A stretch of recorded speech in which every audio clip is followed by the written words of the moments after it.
Hello everyone, good afternoon to all of you, dear students. As you know that in our last discussion we have talked about the stability and stable factors affecting the stability of carbocations. Today we are here with another discussion. In this video we are going to talk about one more reactive intermediate, that is कार्बेनाइन. इसे हम carb ऋणायन भी कहते हैं. Dear student, जब किसी यौगिक में carbon परमाणु अपने से कम विद्युत ऋणता वाले परमाणु से जुड़ा होता तो हिट्रोलाइटिक या विषमांश बंध विखंडन के बाद बंध के दोनों इलेक्ट्रॉन कार्बन पर आने के कारण कार्बन पर ऋणावेश आ जाता है. ऐसे ऋणावेशित क्रियाशील मध्यवर्ती स्पीशीज को कार्बेनाइन कहते हैं. यह ऋणावेशित असहभाजित इलेक्ट्रॉन युग्म के कारण होता है तथा इन इलेक्ट्रॉनों के साथ कार्बन के कक्ष में 8 इलेक्ट्रॉनों का अष्टक होते हैं तथा यह एक नाभिक स्नेही या न्यूक्लियोफाइल की तरह व्यवहार करता है. इसके ठीक विपरीत हमने बात की थी कार्बोधनाइन में. वहाँ इलेक्ट्रॉनों का 8 के बजाय एक षटक था, 6 इलेक्ट्रॉन थे, इसलिए वो इलेक्ट्रॉन स्नेही की भांति कार्य कर रहा था और उसे हमने लुईस अम्ल के इक्विवेलेंट माना था. यहाँ कार्बोनाइन में चूँकि नेगेटिव चार्ज है, इलेक्ट्रॉन रिच सेंटर है, तो इलेक्ट्रॉन पुअर सेंटर पर यह इलेक्ट्रॉन डेफिशिएंसी जहाँ पे होगी, कमी जहाँ पे होगी, वहाँ ये अटैक करता है. इसलिए इसको हम नाभिक स्नेही या लुईस बेस मान की तरह मानते हैं. डियर स्टूडेंट्स, यहाँ हम देख सकते हैं कि Y की इलेक्ट्रोनेगेटिविटी कार्बन से कम है, इसलिए ये बंध विषमांश रूप से टूटता है. तो Y इलेक्ट्रॉन डेफिशिएंट स्पीशीज के रूप में बाहर निकलता है और कार्बन पर इस covalent bond X, Y, C और Y बंध के दोनों इलेक्ट्रॉन कार्बन परमाणु पर रह जाने के कारण यहाँ पे नेगेटिव चार्ज स्पीशीज में बदल जाता है, जिसे हम कार्ब ऋणायन या कार्बेनाइन कहते हैं. अगर कार्बेनाइन की स्ट्रक्चर या संरचना की बात करें तो उससे पहले मैं रिकॉल करवाना चाहूँगा कि कार्बोधनाइन में कार्बन परमाणु sp2 संक्रियत अवस्था में था, जिस वजह से ट्राइगोनल प्लेनर उसकी ज्योमेट्री भाई हमने उसको डिस्कस की थी. यहाँ उसके विपरीत कार्ब ऋणायन में कार्बन ऋणावेशित कार्बन परमाणु sp3 संक्रित होने से यह एक पिरामिडल शेप में रहेगा. चूँकि इलेक्ट्रॉनों का एक लोन पेयर है तो लोन पेयर बॉन्ड पेयर इलेक्ट्रॉनों के प्रतिकर्षण के कारण sp3 संकरण के बावजूद ये चतुष्फलकीय संरचना में न रहकर कार्बेनाइन की ज्यामिति पिरामिडीय होती है, जिसे हम स्क्रीन पर दिखाई गई ज्योमेट्री के रूप में देख सकते हैं. तो डियर स्टूडेंट्स, कार्बेनाइन का केंद्रीय परमाणु का इलेक्ट्रॉनों के अष्टक के साथ sp3 संक्रियत अवस्था में रहता है. 4 sp3 कक्षकों में से 3 sp3 कक्षक 3 सिग्मा बॉन्ड बनाते हैं और चौथा sp3 कक्षक में लोन पेयर या असहभाजित इलेक्ट्रॉन युग्म उपस्थित होता है. इस लोन पेयर या एकाकी इलेक्ट्रॉन युग्म की वजह से कार्बेनाइन की संरचना अमोनिया की भांति पिरामिडीय हो जाती है चतुष्फलकीय के स्थान पर. तो डियर स्टूडेंट्स, क्लासिफिकेशन की अगर बात करें तो कार्बोधनाइनों की भांति कार्बेनाइन भी प्राइमरी, सेकेंडरी और टर्सरी में डिवाइड किए जा सकते हैं. प्राथमिक कार्बोनाइन वे कार्बोनाइन कहलाते हैं जिनमें ऋणावेशित कार्बन परमाणु से डायरेक्ट रूप से प्रत्यक्ष रूप से एक ही कार्बन जुड़ा होता है. इसी प्रकार द्वितीय कार्बोनाइन में ऋणावेशित कार्बन परमाणु 2 अन्य कार्बन परमाणुओं से बंधित होता है. और इसी प्रकार टर्सरी कार्बोनाइन वो कार्बोनाइन होते हैं जिनमें ऋणावेशित कार्बन परमाणु 3 एल्किल समूह या 3 कार्बन परमाणुओं से प्रत्यक्ष रूप से जुड़ा होता है. डियर स्टूडेंट्स, अगर बात करें हम कार्बेनाइन्स की स्टेबिलिटी और क्रियाशीलता की, तो let me tell you that carbanion में एक असहभाजित इलेक्ट्रॉन युग्म की उपस्थिति के कारण है। यह इलेक्ट्रॉन रिच या इलेक्ट्रॉन धनी स्पीशीज है। इसलिए वे सभी फैक्टर्स या कारक जो कार्बेनाइन के ऋणावेश को कम करते हैं, डिस्पर्स करते हैं अथवा परिक्षेपित करते हैं, वे इसका स्थायित्व बढ़ाएंगे और क्रियाशीलता को कम करेंगे। पहले प्रभाव के रूप में अगर प्रेरण प्रभाव या इंडक्टिव इफेक्ट की बात करें तो डियर स्टूडेंट, प्लस आई प्रभाव दर्शाने वाला ग्रुप अगर ऋणावेशित कार्बन के साथ अटैच्ड है, जुड़ा हुआ है, तो प्लस आई की वजह से ऋणावेशित कार्बन पर इलेक्ट्रॉनों का घनत्व या डेंसिटी और अधिक बढ़ेगी, जिसकी वजह से इसकी स्टेबिलिटी इंक्रीज होने के बजाय डिक्रीज होगी। इसीलिए प्राइमरी, सेकेंडरी, टर्सरी कार्बेनाइंस में से प्राथमिक कार्बेनाइन का स्टेबिलिटी सेकेंडरी और टर्सरी की कंपेरिजन में अधिक होती है, क्योंकि टर्सरी कार्बेनाइन में ऋणावेशित कार्बन से 3 एल्किल समूह जुड़े होते हैं, जिनके तीनों एल्किल समूह के प्लस आई प्रभाव के कारण ऋणावेशित कार्बन परमाणु पहले से ही जो ऋणावेशित है उस पर और अधिक इलेक्ट्रॉन डेंसिटी बढ़ जाती है।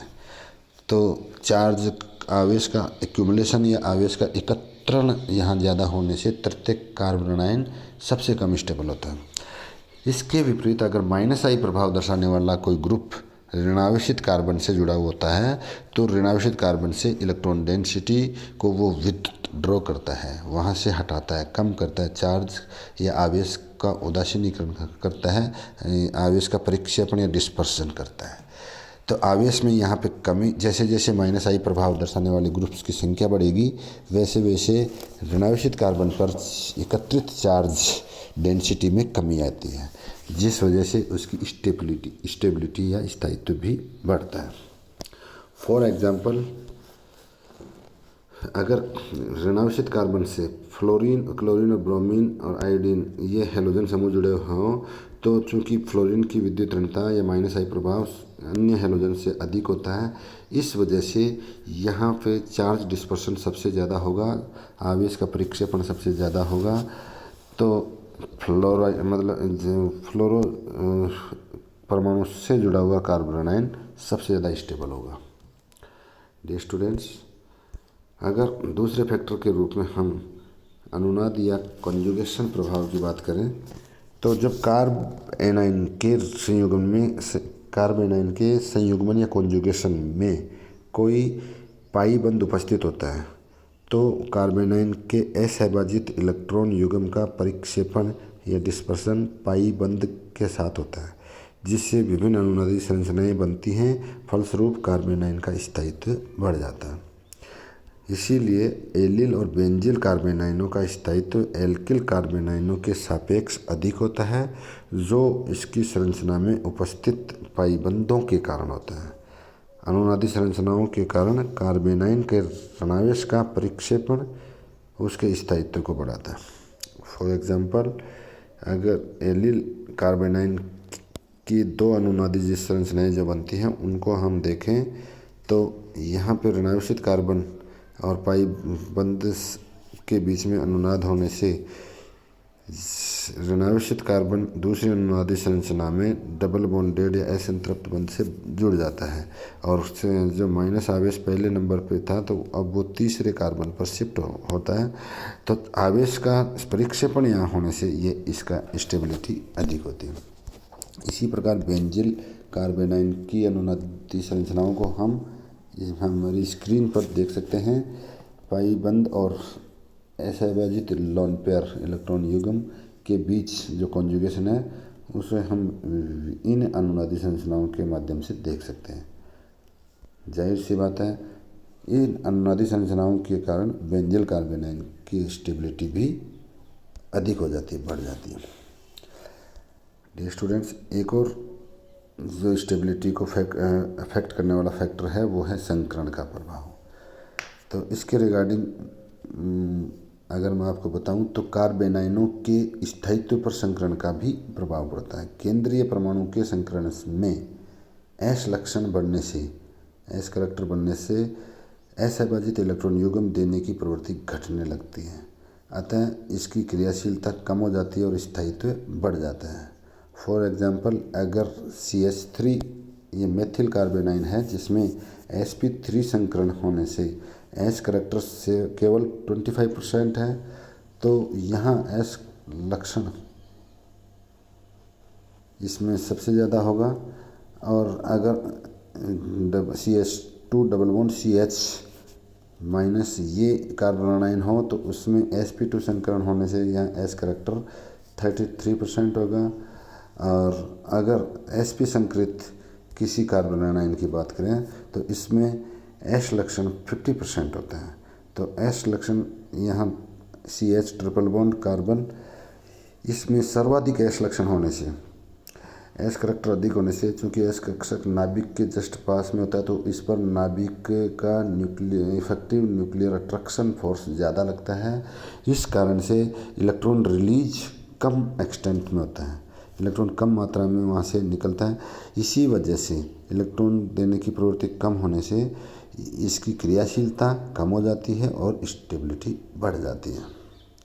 डियर स्टूडेंट्स, इस कारण हम देख सकते हैं कि मेथिल कार्बोनाइन जिसमें sp3 संकरण है वह सबसे अधिक स्टेबल होगा इनकी कंपैरिजन में।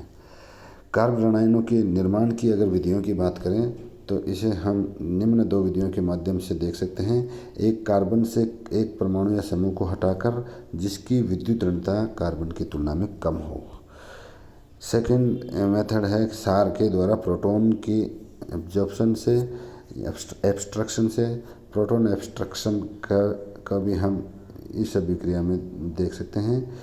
CH3CHO कोई भी कार्बोनिल कंपाउंड जिसमें अल्फा हाइड्रोजन प्रेजेंट हो वो बेस की प्रेजेंस में एक डीप्रोटोनेशन के द्वारा कार्बेनाइन मध्यवर्ती बनाता है, जिसे यहाँ हम CH2 - CHO के रूप में देख सकते हैं। इनको एल्डोल अभिक्रियाओं के नोबेल जेल अभिक्रियाओं इनमें हम देखेंगे, आगे पढ़ेंगे। डियर स्टूडेंट्स, अगर कार्बेनाइन की रिएक्शंस की कुछ बात की जाए तो लेट मी टेल यू कि कार्बेनाइन एक ऋणावेशित मध्यवर्ती स्पीसीज है। यह नाभिक स्नेही की भांति व्यवहार करता है और मुख्य रूप से ये निम्न प्रकार की अभिक्रियाएँ दर्शाता है, जैसे इलेक्ट्रॉन स्नेही से संयोग करने वाली अभिक्रियाएँ। तो यहाँ पे RCOO- ये यहाँ से कार्बन CO2D कार्बोनेशन पर R- एक न्यूक्लियोफाइल बनता है जो H+ के साथ जुड़ता है और इलेक्ट्रॉन H+ यहाँ इलेक्ट्रॉन स्नेही के रूप में दिखाया गया है। इससे न्यूक्लियोफाइल या कार्बोनाइन संयोग करके एल्केन में कन्वर्ट होता है। इसी प्रकार नाभिक स्नेही की भांति आक्रमण भी करता है कार्बोनाइन, जैसे कार्बोनिल यौगिकों के आंशिक धनावेशित कार्बन पर जो कार्बोनाइन है वो आक्रमण करके यौगोत्पाद या नाभिक स्नेही योगात्मक अभिक्रिया के द्वारा जो उत्पाद बनाता है वो भी कार्बोनाइन मध्यवर्ती के द्वारा ही संपन्न होती हैं। तो डियर स्टूडेंट्स, आज हमने बात की कार्बोनाइन मध्यवर्ती की। इसके बाद एक और मध्यवर्ती की डिस्कशन के साथ हम फिर मिलेंगे। तब तक आप अपनी स्टडी को कंटिन्यू रखिए। Good bye.